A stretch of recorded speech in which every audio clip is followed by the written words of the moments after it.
गुजरातमधील गांधीनगरमधून एक धक्कादायक बातमी समोर आली. ती ऐकून अंगावर अक्षरशः काटा येईल. भर रस्त्यात दोन तरुणांनी एका इसमाची निर्घृणपणे हत्या केली. बेधडकपण आरोपींनी सर्वांसमोर मृतदेहाचे तुकडे केले.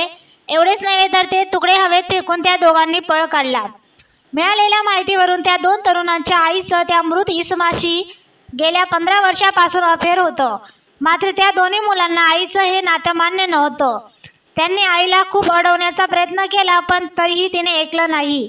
त्यामुळे संतापलेल्या दोन्ही तरुणांनी मिळून आईच्या बॉयफ्रेंडची हत्या केली. त्या मुलाच्या वडिलांचा बऱ्याच वर्षापूर्वी मृत्यू झाला होता. मात्र त्यानंतर आईच्या या नात्यामुळे त्यांच्या वडिलांच्या स्मृतीचा अपमान होईल अशी आरोपी मुलांची धारणा होती.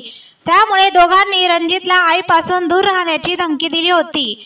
परंतु दोघांचे प्रेमसंबंध सुरूच होते. म्हणून दोन्ही भावांनी वैतागून रणजितला मारण्याचा निर्णय घेतला. रतनजी हे गवंडी काम करायचे. ते आपल्या मित्रांसोबत गावात घर बांधत होते तेव्हा दोन्ही भाऊ तिथे पोहोचले. त्यांच्या हातात चाकू आणि रॉड होता. प्रथम एका भावाने रणजितच्या डोक्यावर रॉडने हल्ला करून त्यांना खाली पाडले. त्यानंतर दुसऱ्या भावाने चाकूने त्याच्यावर हल्ला केला. दोघांनी मिळून आपल्या आईच्या प्रियकराची निर्घृण हत्या केली. दोन्ही भावांनी त्यांच्या पोटात चाकूने अनेक वार केले. त्यांचा आतडे बाहेर काढून हवेत फेकले. नंतर पोटातील अवयव चाकूने कापले. तेथे उपस्थित मजुरांनी त्या दोन्ही भावांना रोखण्याचा प्रयत्न केला, मात्र त्याला ते वाचू शकले नाही.